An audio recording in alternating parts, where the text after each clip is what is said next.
Assalamualaikum warahmatullahi wabarakatuh. Oke, untuk mejanya, kursinya dirapikan terlebih dahulu biar rapi agar pelajaran hari ini dapat berjalan dengan maksimal. Oke, untuk bajunya sudah rapi semua. Oke, bagus. Kalau sudah rapi, semangat untuk mengikuti kegiatan pembelajaran hari ini. Oke, tetap semangat ya anak-anak.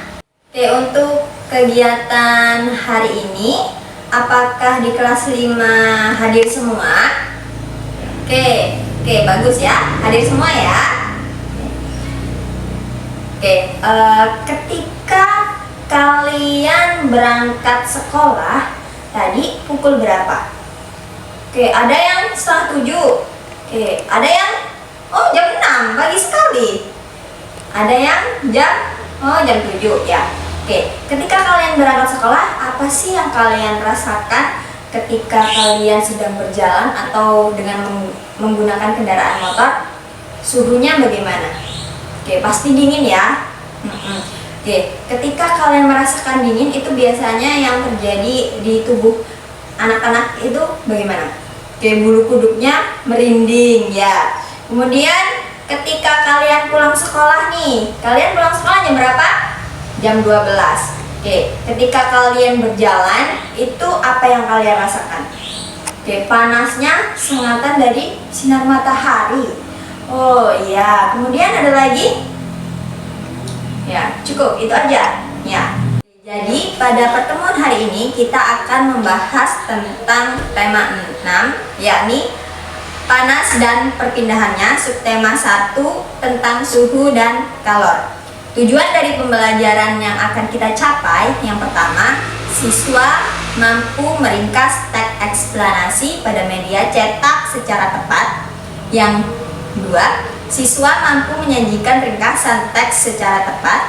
3, siswa mampu menerapkan konsep perpindahan kolor dalam kehidupan sehari-hari secara bertanggung jawab. Yang keempat, siswa mampu melampirkan hasil pengamatan tentang perpindahan kalor secara tepat.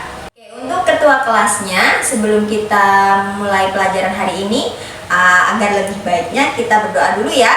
Oke, silakan dipimpin doanya. Oke, selesai.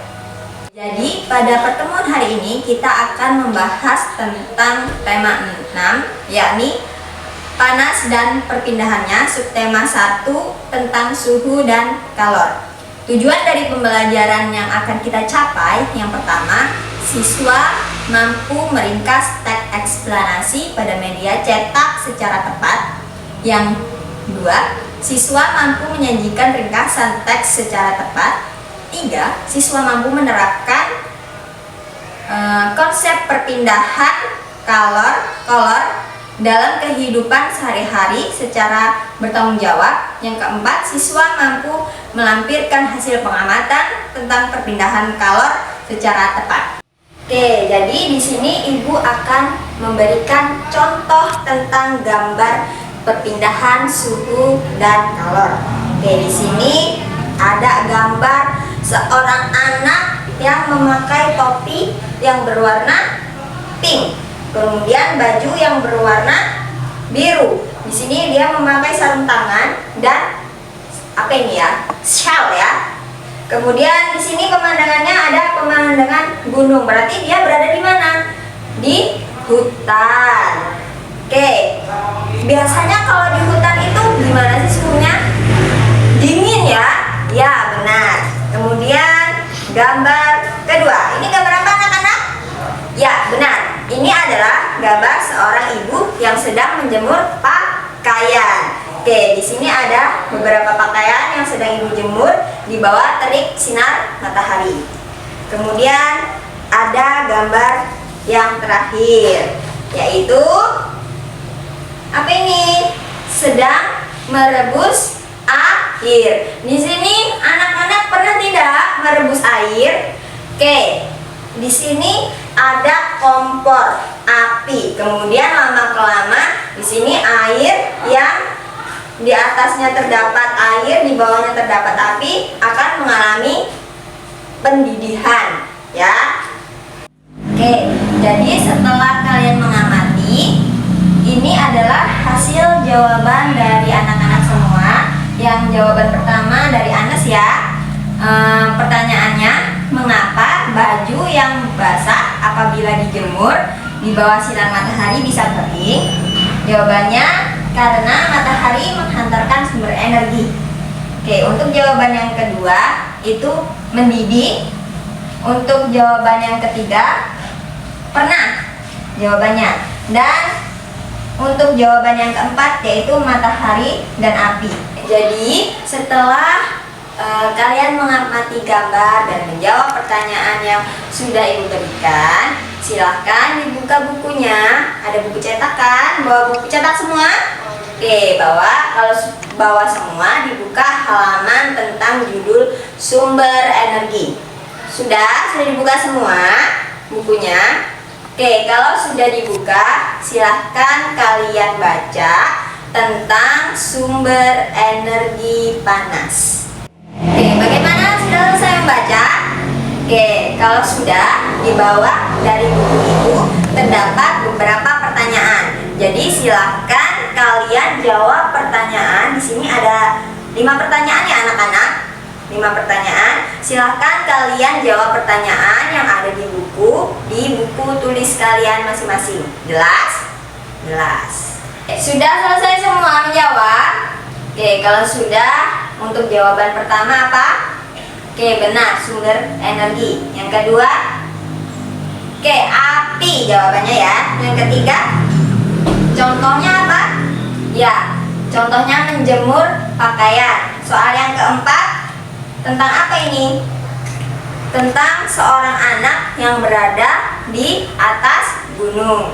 Kemudian soal yang terakhir, apabila es dipanaskan maka akan mencair. Ya, benar. Oke, tepuk tangan. Oke, setelah kalian membaca buku, tulis kata kunci yang ada di dalam buku. Ada yang tahu nggak apa itu kata kunci? Nggak ada yang tahu? Ya, Surya, apa kata kunci itu? Ya, benar. Kata kunci itu adalah kata-kata yang dianggap penting dalam setiap paragraf. Oke, hebat ya untuk Surya. Bagus. Kalau sudah kalian membuat kata kunci, berarti di situ bisa disimpulkan. Kemudian nanti kalian jelaskan kepada teman sebangkunya. Kalian saling share apa sih isi dari sumber energi panas yang terdapat di dalam buku. Oke, coba share dulu. Ya. Oke. Sudah? Oke, sudah semua. Oke, di sini Ibu akan membacakan sebuah dialog tentang dua anak yang sedang bercengkrama. Di sini bernama Siti dan Udin. Oke, dengarkan ya.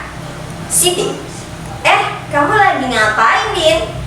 Si Udin menjawab, aku lagi cuci baju, Siti. Kemudian Siti bertanya kembali, selesai kamu cuci, kamu akan jemur kan, Din? Kemudian Udin menjawab, iyalah, Siti.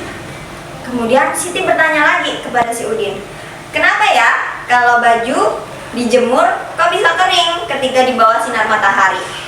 Kemudian si Udin menjawab, ya karena ada sumber panas energi dong, Siti. Masa gitu aja nggak tahu? Jadi di sini anak-anak, kalian pasti dalam kehidupan sehari-hari sering menggunakan energi panas. Sumber energi panas yang berada di sekitar kita itu dapat membantu kehidupan manusia. Ada beberapa macam sumber energi panas. Itu yang pertama, ada yang tahu? Ya, benar. Sumber energi pertama itu adalah matahari. Yang kedua, sumber energi dari panas api. Yang ketiga yaitu sumber energi yang berasal dari panasnya listrik. Oke, matahari merupakan sumber energi panas yang terbesar di muka bumi. Semua makhluk hidup itu memerlukan energi panas dari matahari. energi panas matahari ini dapat membantu kegiatan manusia seperti mengeringkan pakaian hingga membantu tubuh membentuk vitamin D. Untuk sumber energi panas bagi tumbuhan itu digunakan untuk proses membuat makanan atau berfotosintesis. Untuk contoh lainnya, panas matahari itu bisa digunakan untuk mengeringkan padi ya setelah dipanen, mengeringkan garam, mengeringkan ikan asin, bahkan untuk mengeringkan pakaian yang basah seperti yang sebelumnya sudah Ibu jelaskan dan berikan contohnya. Misal gini, kita menggosokkan kedua telapak tangan selama 1 menit. Oke, kita gosokkan selama 1 menit. Apa yang terjadi ketika tangan kalian digosokkan seperti ini? Ya, panas. Nah, dari gesekan inilah terdapat sumber energi panas. Kemudian contoh yang kedua, ketika kayu digosokkan, saling bergesekan dengan kayu, apa yang dihasilkan? Ya, lama-kelamaan akan menimbulkan percikan api. Nah, di situ salah satu contoh yang kita dapatkan sumber energi dari api. Oke, apa sih yang dimaksud dengan sumber energi panas api? Oke, api itu merupakan zat berupa cahaya dan panas. Api bisa dihasilkan dari bahan bakar seperti minyak, batu bara, dan gas. Manfaat dari energi panas api ini yaitu untuk menghangatkan tubuh di tempat yang bercuaca dingin. Misalkan ketika kalian sedang berada di puncak gunung. Nah, di situ kan suhunya lebih dingin dibanding ketika berada di daratan biasa ya. Nah, kalian dengan menggosokkan kedua telapak tangan ini aja bisa membantu kalian lebih hangat. Kemudian memasak makanan itu contohnya seperti kompor ya. Ketika kita menggunakan kompor, panas apinya bisa digunakan sebagai memasak air, kemudian bisa digunakan untuk memasak nasi. Kemudian lampu itu bisa digunakan ketika kita sedang merasa gelap ya. Jadi di situ lampu fungsinya untuk penerangan agar tidak gelap. Yang ketiga yaitu sumber energi panas yang dihasilkan dari listrik.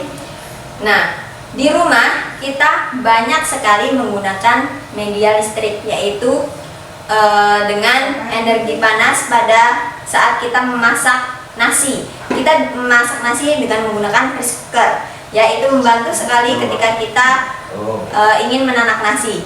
Kemudian ketika kita ingin menggosok baju, tentunya kita menggunakan setrika listrik. Nah, hasil panas tersebut bisa menghasilkan baju kita bisa licin ya. Kemudian yang ketiga, oven itu bisa digunakan untuk memasak kue ya. Yang terakhir yaitu kompor listrik. Kompor listrik ini banyak sekali manfaatnya ya. Bisa mempercepat ketika kita ingin melakukan suatu kegiatan. Oke, di sini ada 3 sifat-sifat dari energi panas. Yang pertama, energi panas bisa berpindah, yaitu dengan cara konduksi, perpindahan panas melalui hantaran benda padat. Yang kedua, konveksi, dan yang ketiga, radiasi. Kemudian sifat energi panas yang kedua yaitu energi panas bisa mengubah suhu, wujud, dan volume benda. Untuk sifat-sifat energi panas yang kedua yaitu energi panas bisa mengubah suhu, wujud, dan volume benda. Ketika benda dipanaskan, benda itu bisa mengalami perubahan suhu, wujud, dan volumenya. Contohnya yaitu perubahan suhu pada air yang dipanaskan berubah menjadi mendidih. Kemudian contoh perubahan wujudnya yaitu ketika coklat yang diletakkan di luar rumah saat siang hari bisa meleleh.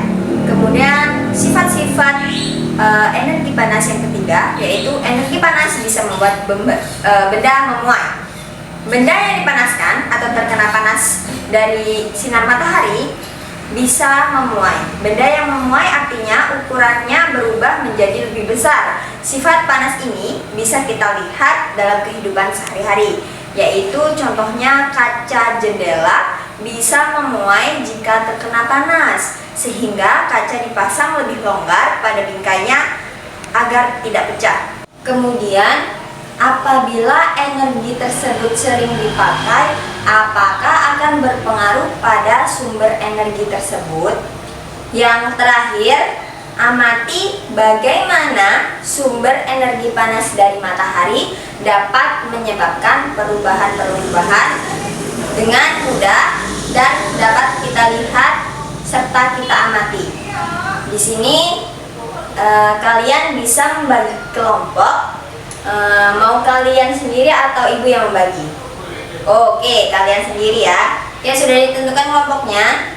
Oke, satu kelompok terdiri dari 4 orang dan 4 kelompok. Sudah? Oke, kalau sudah, sekarang silahkan kalian kerjakan. Kalian seminggu sebelumnya ibu perintahkan untuk menyiapkan alat-alat dan bahan seperti wadah, es batu dengan ukuran yang sama, atau dengan menggunakan stopwatch juga sudah disiapkan semua. Oke, sudah. Sip. Kalau sudah disiapkan, kita akan melakukan sebuah pengamatan mengenai tentang pertanyaan-pertanyaan yang telah ibu berikan tadi ya. Oke, di sini terdapat, kalian membawa, setiap kelompoknya membawa gelas ya.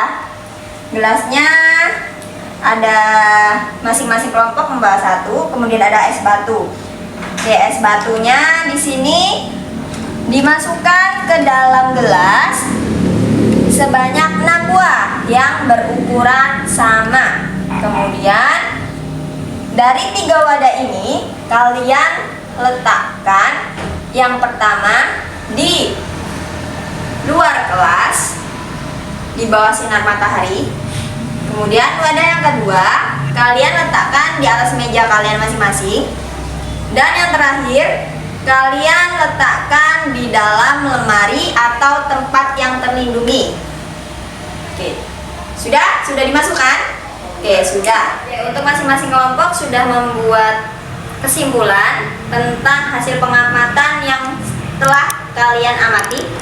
Oke, kalau sudah, coba untuk kelompok 1. Kesimpulannya apa?